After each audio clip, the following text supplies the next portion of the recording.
Est-ce que tu te demandes souvent qui suis-je réellement? Comment devenir une femme pleine d'assurance et d'initiative? Comment combler le vide dû à l'absence d'un de mes parents? Si tu t'es déjà posé une seule de ces questions, alors tu es au bon endroit. Bienvenue dans Femmes inspirées. Ici, on parle vrai, de cœur à cœur. On parle d'identité, de foi, de guérison intérieure, parce que ta vie a un but.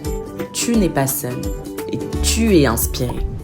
Hello à toi, femme inspirée. Bienvenue dans ton espace d'encouragement et d'inspiration. J'espère que tu vas bien. Aujourd'hui, on va parler d'un thème aussi important. On va voir quelle est la différence entre les femmes qui rêvent et celles qui se réalisent. Donc, on va parler de la détermination. Alors, être déterminé, c'est croire en ce que Dieu a déposé à l'intérieur de toi. Même quand tu ne vois encore rien. La détermination, c'est cette flamme à l'intérieur de toi qui te dit que je ne lâcherai pas, que je ne vais pas abandonner malgré la route qui est difficile. Rien n'arrête la force d'une femme déterminée que tu es. Alors, j'aime cette parole dans Philippiens 4, le verset 13, qui dit ceci: je puis tout par celui qui me fortifie. Amen. J'aime beaucoup cette parole. Je puis tout par celui qui me fortifie. Alors, pour moi, la détermination, c'est cette constance dans une activité. C'est une discipline. La détermination, ça montre que malgré les obstacles, malgré les portes fermées, tu ne te laisses pas à terre. Sache que malgré les vents, les tempêtes, malgré tout ce qui arrive dans ta vie, les portes fermées transforment ça en opportunité. Et ça me rappelle cette femme à la perte de sang. Je pense que nous connaissons tous l'histoire. Pendant 12 années, cette femme a été malade. Elle a cherché les solutions. On dit que même les médecins n'avaient plus rien à faire pour elle. Elle était désespérée, rejetée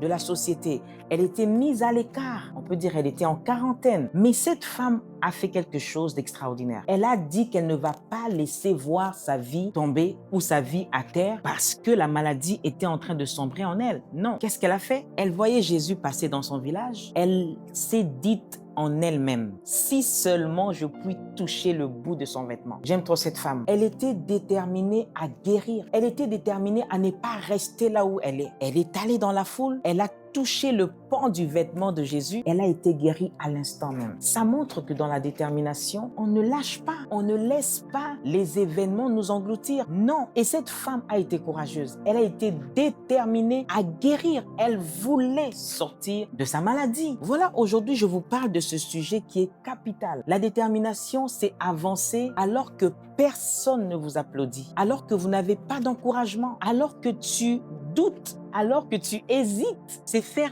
un pas de plus alors que tout semble noir. C'est ça la détermination. Tu es déterminé à réussir, déterminé à faire ce que le Seigneur a déposé à l'intérieur de toi. Et aujourd'hui, j'ai 3 conseils pour toi, femme inspirée. Le premier conseil pour toi aujourd'hui, c'est que tu décides clairement ce que tu veux. Une vision floue, souvent, ça affaiblit la motivation. Sois déterminé. Qu'est-ce que tu veux? Écris-le. C'est le premier conseil. Et le deuxième conseil, fais un pas chaque jour, même un petit pas. Le progrès n'est pas toujours spectaculaire, mais tu avances avec ce petit pas. Un seul pas chaque jour vers la détermination. Fais-le. Et le dernier conseil, c'est entoure-toi des personnes qui croient en toi. Choisis ton environnement. Coupe les personnes qui ne croient pas en toi. Choisis l'environnement à dessein. Ça va t'aider à avancer. Et on l'a dit si bien, la détermination, c'est avancer même quand tu doutes, même quand tu hésites, même quand tu sens que c'est difficile. Mais entoure-toi des bonnes personnes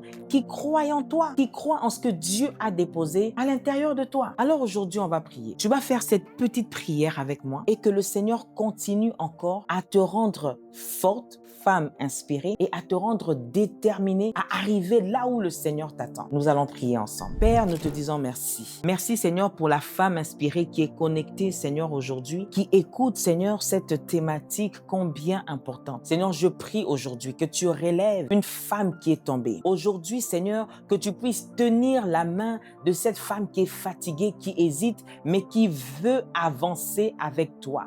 Tu nous as dit que la détermination, c'est croire en ce que toi, tu as déposé, Dieu, à l'intérieur de nous, et nous croyons que ce que tu as déposé à l'intérieur de la femme inspirée qui m'écoute aujourd'hui, ça va se manifester dans le nom de Jésus. Père, tu es avec elle, tu l'as conduit, tu l'as bénie encore et que cette femme, Seigneur, soit forte car rien n'arrête une femme déterminée. Père, merci pour toutes choses. Dans le nom de Jésus, nous avons ainsi prié avec action de grâce et nous disons Amen. Alors femme, tu es une femme forte. Lève-toi, relève-toi, ne lâche pas dans tout ce que tu fais. Sois conscient que tu vas atteindre ton objectif et que ce que le Seigneur a déposé en toi, tu vas l'atteindre. Dans le nom de Jésus, c'est ton partage et on se dit à très vite, femme déterminée. Peace.